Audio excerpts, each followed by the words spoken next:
Hi, welcome to all.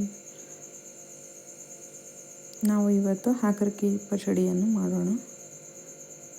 ಹಾಕರ್ಕಿ ಪಲ್ಯ, ಸೌತೆಕಾಯಿ, ಕೊತ್ತಂಬರಿ,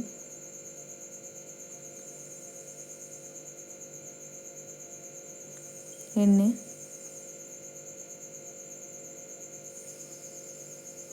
ಈರುಳ್ಳಿ, ಖಾರ ಪುಡಿ,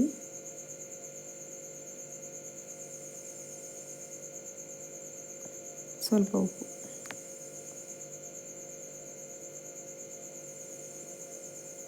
ಇವನ್ನೆಲ್ಲ ಸಣ್ಣದಾಗಿ ಹೆಚ್ಚಿಟ್ಕೋಬೇಕು. ಈರುಳ್ಳಿ, ಹಾಕರ್ಕಿ ಪಲ್ಯ, ಕೊತ್ತಂಬರಿ, ಸೌತೆಕಾಯಿ.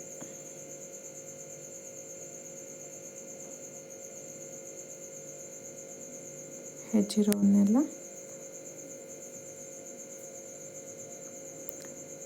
ಹೆಚ್ಚಿರೋ ಎಲ್ಲ ತರಕಾರಿಗೆ ಸ್ವಲ್ಪ ಖಾರ ಪುಡಿ ಹಾಕೋಣ.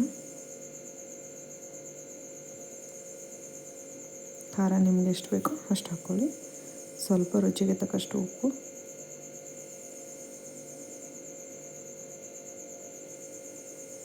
ನಿಮಗೆ ಇಷ್ಟ ಇದ್ದರೆ ಎಣ್ಣೆ ಹಾಕ್ಬೋದು, ಇಲ್ಲಾಂದರೆ ಬಿಡ್ಬೋದು.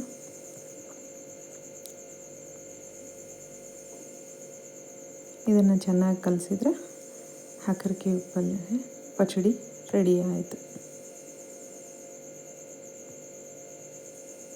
ಇದು ರೊಟ್ಟಿ ಜೊತೆಗೆ ತಿನ್ನಲಿಕ್ಕೆ ಚೆನ್ನಾಗಿರುತ್ತೆ, ಹೆಲ್ದಿ ಕೂಡ. ಹಾಕರ್ಕಿ ಪಲ್ಯ ತಿನ್ನೋದ್ರಿಂದ ಕಿಡ್ನಿಯಲ್ಲಿರೋ ಸ್ಟೋನ್ಸು ಕರಗ್ತವೆ. Please like and subscribe to my channel.